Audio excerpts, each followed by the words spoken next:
Hi guys, Lisa here, and thank you so much for watching a new video of Nevermind Paper. I know, it's been a while, but I'm back. I am actually back. Really quick explanation, moved into a van, moved all my stuff in a storage unit. Couldn't really make paper on the road, so I didn't. But now I'm back in a house. I even have a tiny art studio. It's also a laundry room. And I'm so happy that I'm able to say that I'm back with creating, making paper, and making content. And I'm back.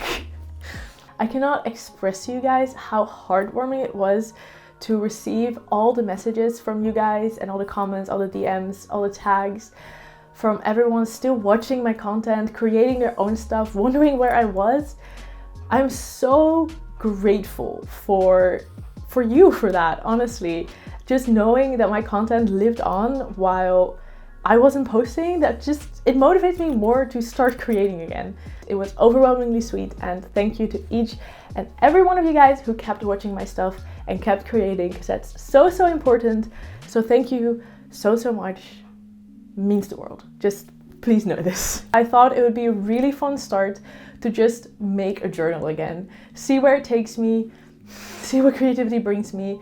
And what better theme than Valentine's? If all goes well, I'm actually uploading this on Valentine's Day, so happy Valentine's Day if you're watching this today. If not, please still keep watching. All the love to you. I have no plan. I'm just gonna see what stuff I still have, what kind of creativity I get, and I'm gonna bring you guys along on the journey. So I can finally say it again. Without further ado, let's get on with the video. In preparation for this video, I already shredded and soaked some paper. I specifically picked out paper that had red print on them in the hopes I would get a pink pulp. These pages also have blue on them, so it might become more of a purple, but we'll find out. The fact that the water already turned red is giving me a lot of hope. So I'm going to throw the shredded paper into my blender and adding the pink water. I use all the water that I used to soak it in because the dye in the water might help, and there's really no need to get fresh water. I blend it until it's smooth.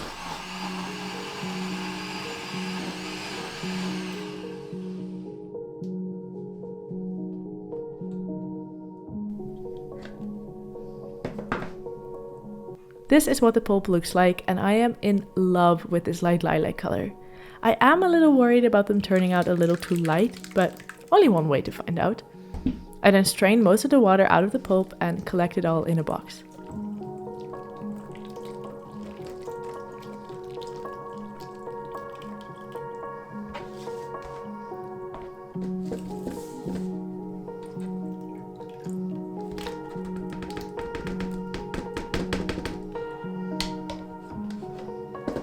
I repeat this until all the paper is blended into a pulp.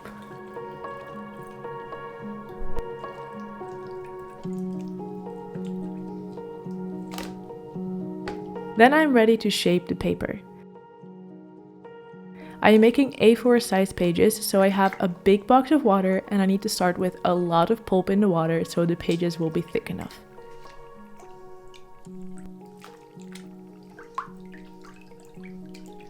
This is the A4 mold and deckle I'm using today. It's been a while since I've made this size of paper, so let's see how it goes. I make sure the pulp is moving into the water and dip the mold and deckle in and scoop the pulp up while lifting up straight. While the water strains out, I make sure to move the frame around to spread out the pulp evenly. Then I lift up the deckle from the mold, making sure I don't drip on the wet pulp.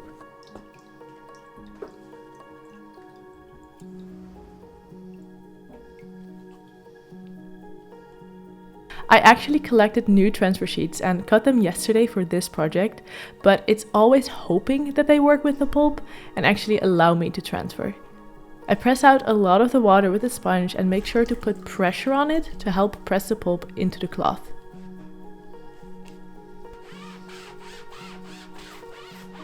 I cut this sheet a little too small, so I made it a little hard to transfer, but hey, it worked!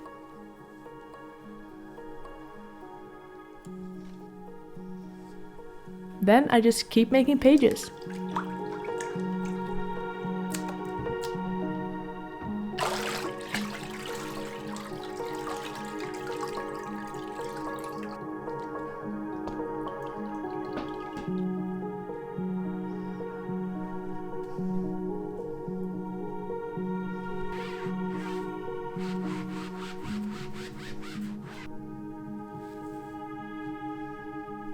Because the lard pages are pretty fragile with the wet pulp, I place a separate sheet in between the pages to protect them while I'm stacking them.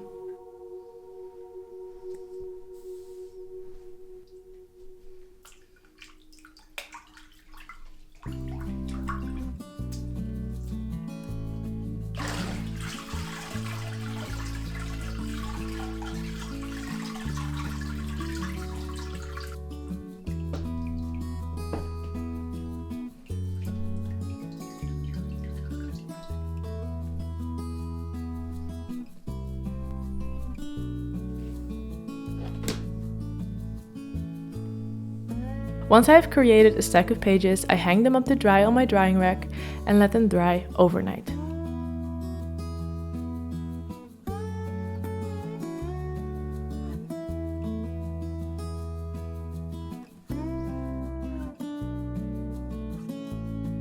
I'm trying something new right now to see if I can get the paper to be flatter without damaging the pages. The pages are around 90% dry right now, so they don't get damaged when I touch them, but they are still a little moldable. I am stacking them carefully into my book press, making sure I line them up nicely.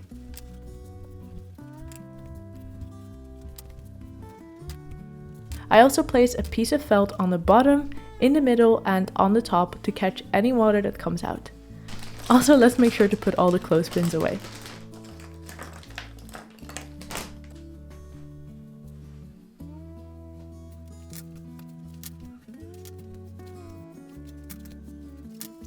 Once I've taken all the pages off the drying rack and onto the neat stack, I put the top on the book press and tighten it up.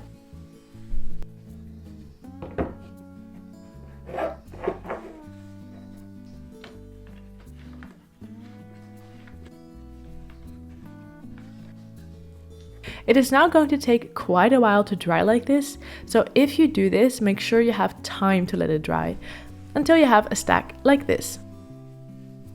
This is also how I learned that if you do this, don't put felt on top, because something about the pressure and the wetness makes it give off on the pages. So, good learning moment. I also noticed that some of my new transfer sheets are giving off on the paper. The ink seems to be leaking. Other than that, the pages look really good with limited damages.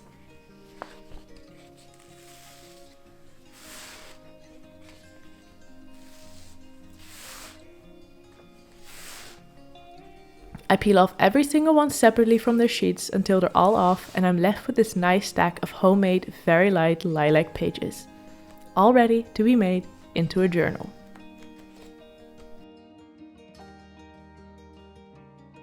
I check each page separately and sort them into piles. Some of them have my hair embedded in them, like this one here. I can choose to pull it out, but then I often am left with damages, so it's a choice to take it out or not. The pages look actually really good. The lilac color is super light and more of an undertone, but I think it's still really cute. The pages also have some glitter in them from a project I already shot but still need to release, spoiler alert, but I think it fits the Valentine theme, so we're calling it a feature, even though I don't think you can really see it on screen.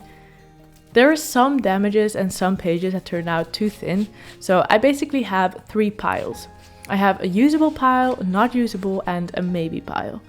I then decide how many pages I need, and if I have too few in my usable pile, I take the rest out of the maybe pile.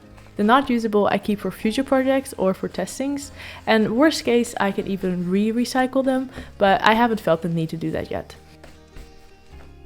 I have sorted the pages into 10 stacks of 3, which will be my signatures. Once I have sorted them, I fold each stack in half with my bone folder to form the signatures.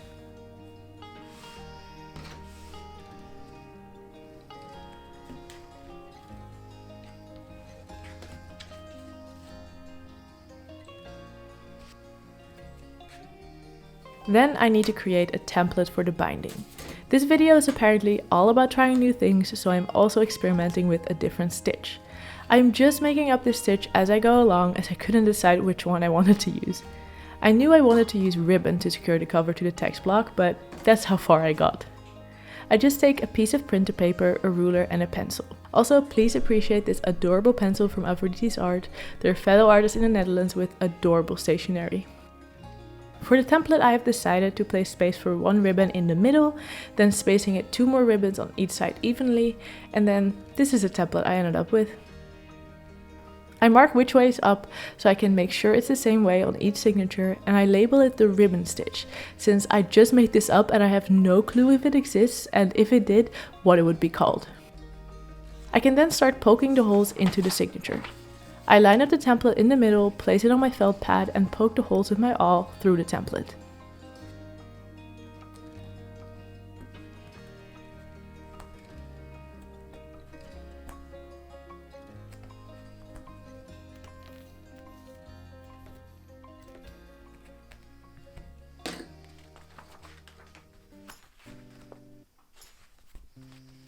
I do this with all the 10 signatures.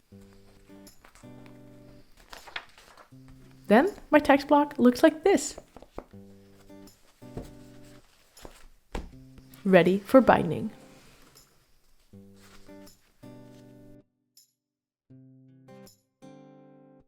For the binding, I am doubting between pink and purple thread, but decided for the purple to match the pages.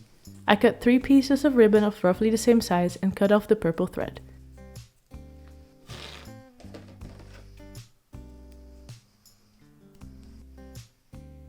I knot one end of the thread and pull the other end through a curved needle.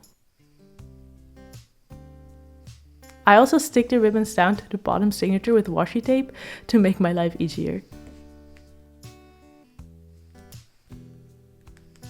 Now I can actually start to bind. I am still not sure how I want to do this, so I'm just going to see.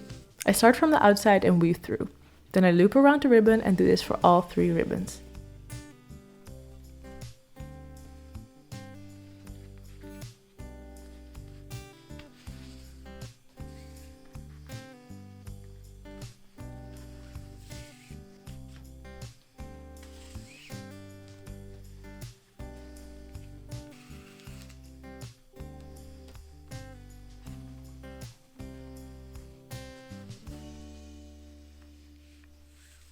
Once I reach the end, I go into the next signature and do the same thing, just towards the opposite direction.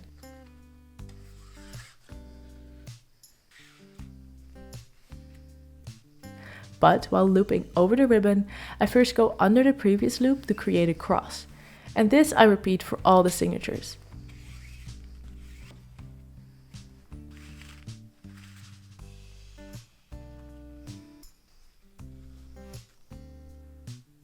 I was really doubtful if I wanted to do the cross instead of just straight over, and looking back, I don't know if I would do it again, but it looks kinda cool.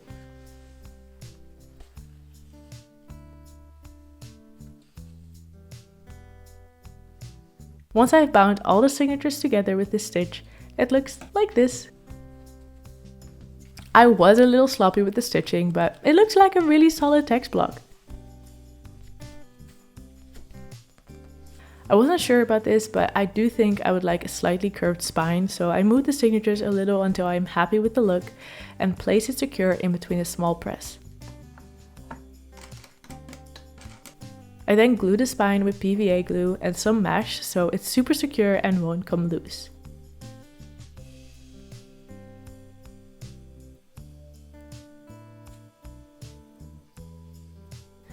Once I'm happy with the glue, I place it fully in the press with some baking paper and let it dry overnight. Now it's time to start on the cover. I take a big piece of cardboard for this. I also made a template for the cover pieces. It's slightly bigger than the pages, 15 by 22 centimeters. I trace it, but then also measure again, just to be sure. In hindsight, I could have easily done without a template.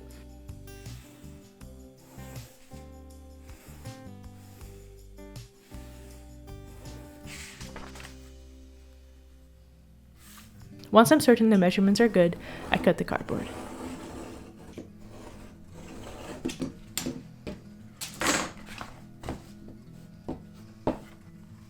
Now I can take the text block out of the press and peel off the baking sheets.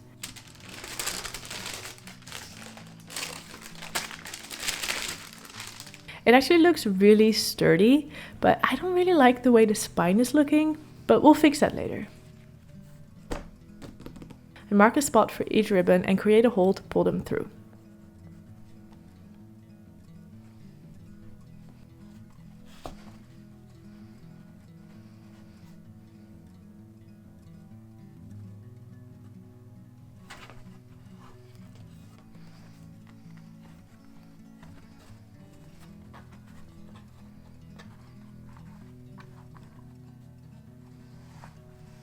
Once I finally get a ribbon through, I realize I don't like the look of it like that, so I take it out again and create slits from the holes instead, and try again.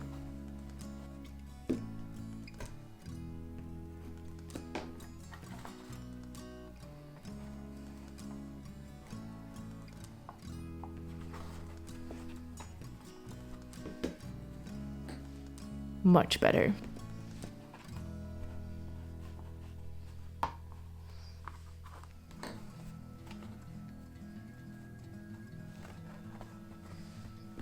Then I do the same on the other side and it looks like this. Now we get to glue them down. I first protect the paper with a baking sheet, then I use PVA glue to stick the ribbons down to the cardboard.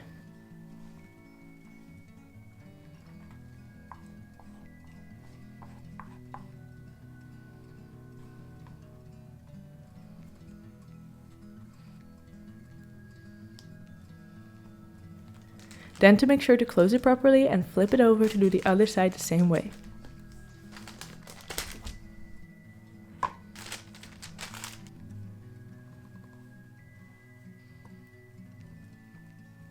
Beautiful. Close it up and put it in the press.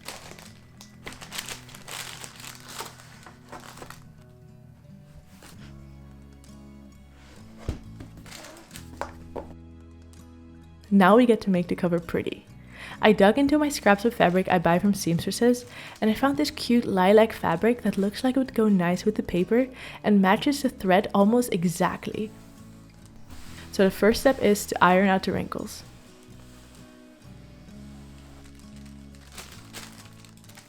Then I can peel off the baking paper and the ribbons look really good. But the problem is the spine. It looks a lot lumpier than I want it to look in the end, so I can't just glue the fabric onto it. Also because the fabric seems to be pretty thin, so I'm not even sure this fabric will work in general. I'm going to fix the spine with a piece of thin cardstock. I cut a strip and glue it on each side.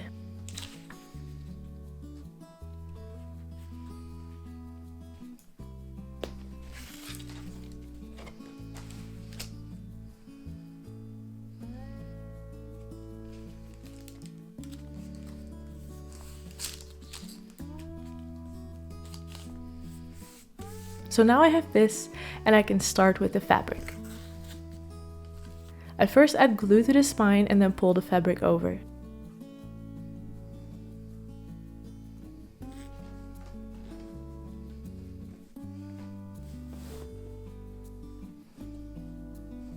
I can then glue each side.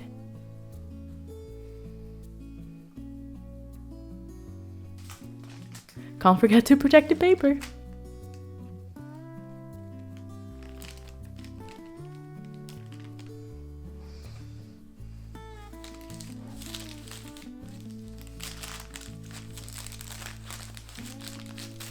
I make sure to pull the fabric tight while gluing it down and I smooth out any wrinkles.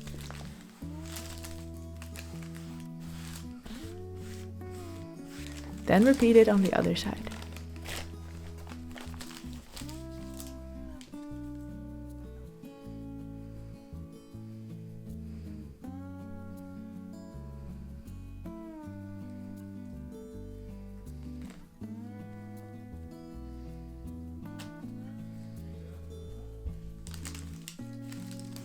After I let it dry for a while, I noticed I really didn't like this fabric. It was too thin, the glue was seeping through, you could see the cardboard underneath it, and I also didn't like how not sturdy the spine was. So I decided to cut off the excess and use the lilac as a base. Now I am left with this, and I'm going to use this scrap fabric to reinforce the spine.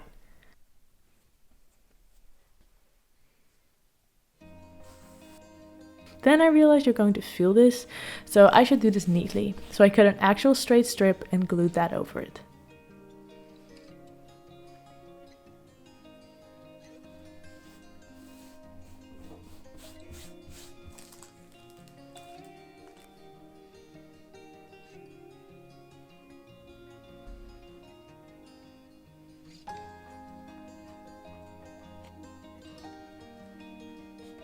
Then I went back into the scraps of fabric and I found this pink one with blue sprinkles. Not totally the same vibe, but still cute. So let's get this one on the journal and try again.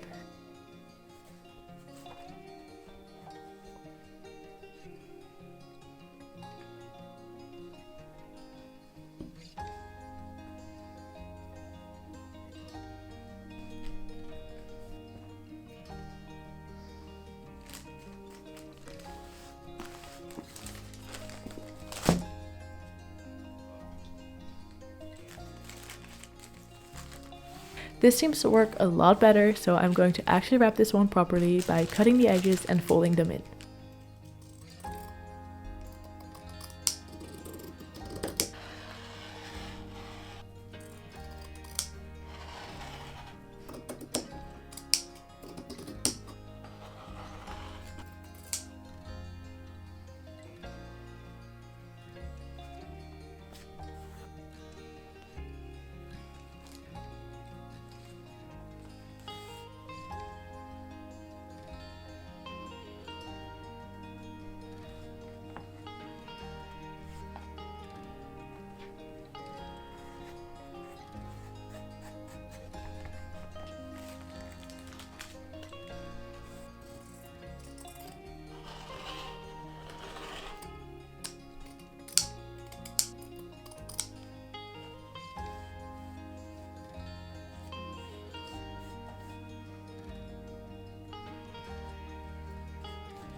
I have to make sure the spine is properly covered too.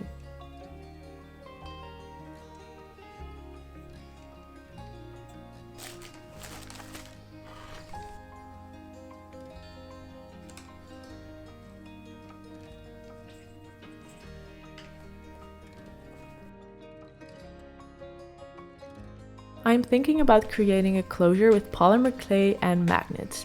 I have polymer clay in multiple colors and I want to turn them into hearts. So I'm going to start with these 3 colors and create a few options.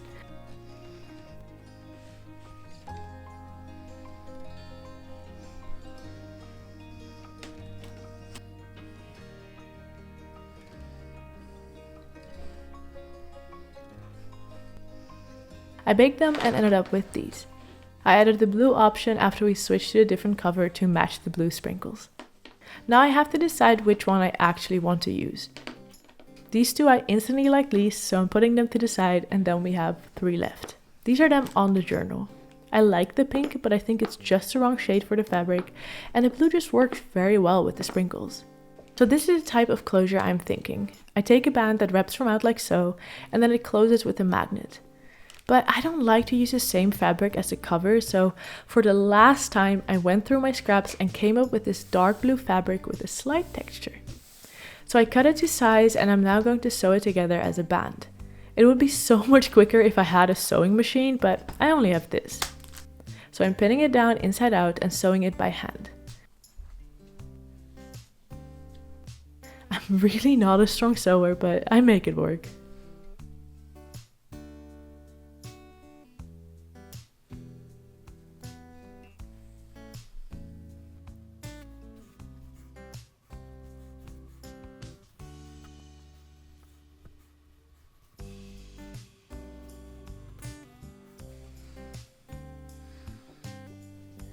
Once I have sewn 2 of the 3 sides, I have this snake. Now I have to flip it inside out, which is a lot harder than it sounds.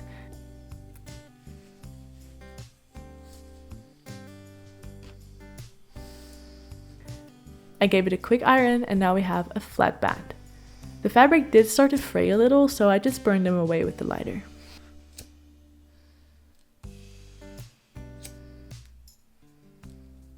Now I have to decide how I want it to be on the journal.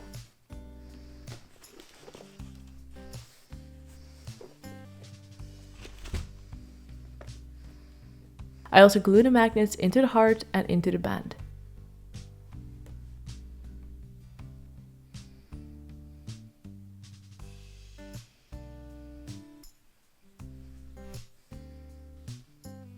Once I know how I want it, I can glue the wrap on the journal.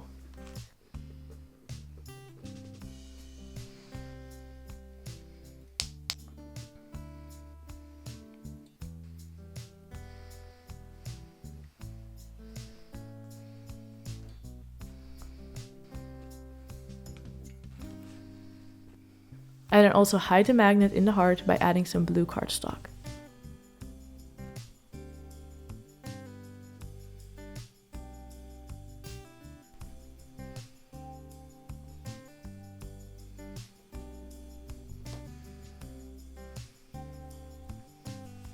I have cut the other end of the wrap to size and glue it together and burn the ends.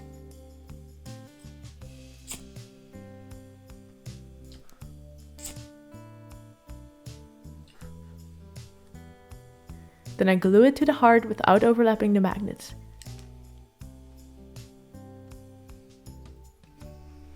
For prettiness, I add another cardstock heart as a finishing touch. And the closure seems to work! The last step is to add the end pages. I want to use cardstock for this, but unfortunately I don't have two pieces of the same color. So we're mix and matching today with dark and light blue. I first fold them into half.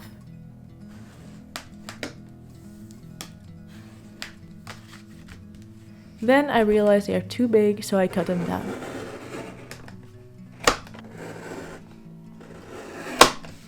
Then I can glue them into the journal.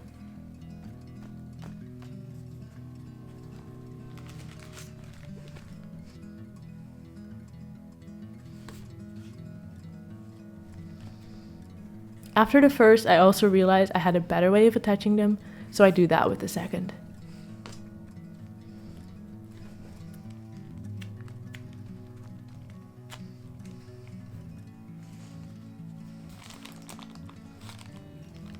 And then, once it's all dry, the journal is finally finished.